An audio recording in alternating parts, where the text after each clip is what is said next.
राजस्थान के लोग गर्मी में ऐसी नहीं चले तो कब चले? ऐसी बंद कर दे सब कुछ।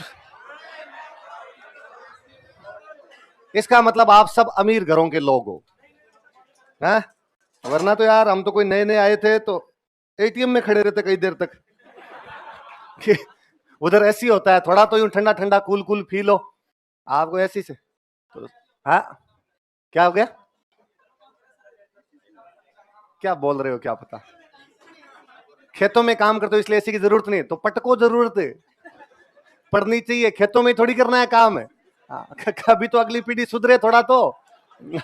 या सपना वही है कि उधर ही करना है अपने को, तो थोड़ा तो सुधार है, कभी तो मिनक सुधरे।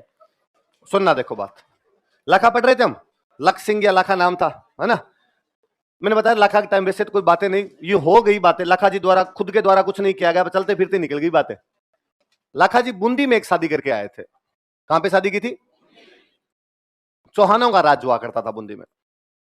किसका राज हुआ करता था? चौहानों की एक ब्रांच हुआ करती थी, हाड़ा। चौहानों की कौन सी ब्रांच हुआ करती थी? तो हाड़ा चौहानों में लाखा जी एक ब्याह करके आए, शादी करके आए। हाड़ाओं की बेटियां होती तो हम कहते हैं हाड़ी, हाड़ी रानियां बोलते हैं। क्या बोलते हैं उनको? ये प्रोजेक्टर बंद हो गया बार, भैया कहां खड़े हैं? देख लो यार, बाहर कोई खड़े होंगे उनको कर दो। कोई नहीं, मैं एक बार बात बता रहा हूं, अरे नीचे जाके कर दो। ऐसे क्या यूं लुगाइयों की तरह हाथ हिला दिया?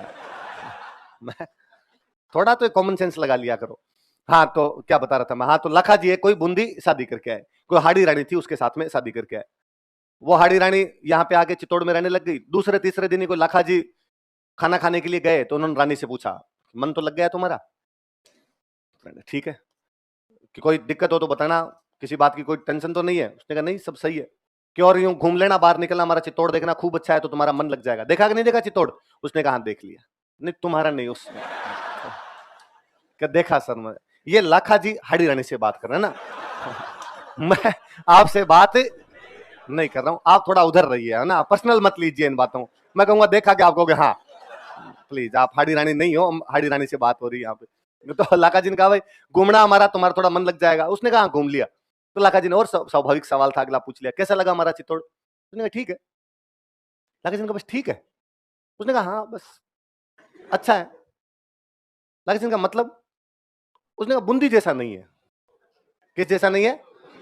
पीहर सबको अच्छा लगे भाई। मारवाड़ी में कहा था कि पीर की चिड़कली चोखी लगे, तो वो बेचारे अपने पीहर की तारीफ नहीं करे तो किसकी तारीफ करे? लाखा जी खाना खा रहे थे, हाथ बीच में रह गया। लाखा जी का बूंदी चित्तौड़ से अच्छा है। उसने कहा हाँ, आप आओ कभी, आपका ससुराल छोटी मोटी चीज थोड़ी है, इस बार ढंग से दिखाएंगे पूरा बूंदा। अरे बूंदी बहुत फूट रहा है। लाखा जी का नहीं नहीं ऐसा नहीं हो सकता, चित्तौड़ ही है सबसे अच्छा, तो चित्तौड़ से अच्छा बूंदी नहीं हो सकता। उसने कहा सच में, मैं कोई झूठ थोड़ी बोल रही हूँ। लाखा जी का फिर तूने हमारे वाला पूरा नहीं देखा होगा, उधर से आगे से और देख, क्या वो गोरा बदल के महल, पद्मिनी के महल सा। उसने कहा सारा देख लिया, पर अब जो बात है वो तो मैं बताऊंगी। पर उसको यूं बात से लगा कि लाखा जी नाराज हो रहे हैं। लाखा जी ने कहा सही सही बता क्या है? तो उसने कहा नहीं नहीं, मैं तो मजाक कर रही थी, और बूंदी भी इतना अच्छा ही है, चित्तौड़ पर बूंदी से अच्छा है। लाखा जी ने कहा पक्का? उसने कहा पक्का तो नहीं। लाखा जी ने खाना बीच में ही छोड़ा, बाहर आए, बाहर आके अपने सेनापति को ऑर्डर दिया कि सेना तैयार करो, बूंदी पर आक्रमण करेंगे। दुनिया में सबसे अच्छा किला चित्तौड़ है, चित्तौड़ से अच्छा किला हो ही नहीं सकता। पर रानी कह रही है चित्तौड़ से अच्छा कौन सा है? बूंदी। तो बूंदी गिरा देंगे, फिर तो चित्तौड़ अच्छा होगा। अब खलबली मच गई यार सब तरफ, सियाने आदमी मंत्री मंत्री भाग के आए। लाखा जी कहा साहब ऐसे क्या कर रहे हो?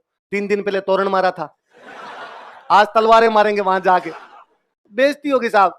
यार ऐसे मत करो आप। लाखा जी का नहीं, मैंने कसम खाई है कि जब तक बूंदी नहीं गिराई जाएगी अन्न और जल ग्रहण नहीं करूंगा। उस रानी को लाए बुला के, डाकी को क्या कह दिया इसको, समझा इसको तू।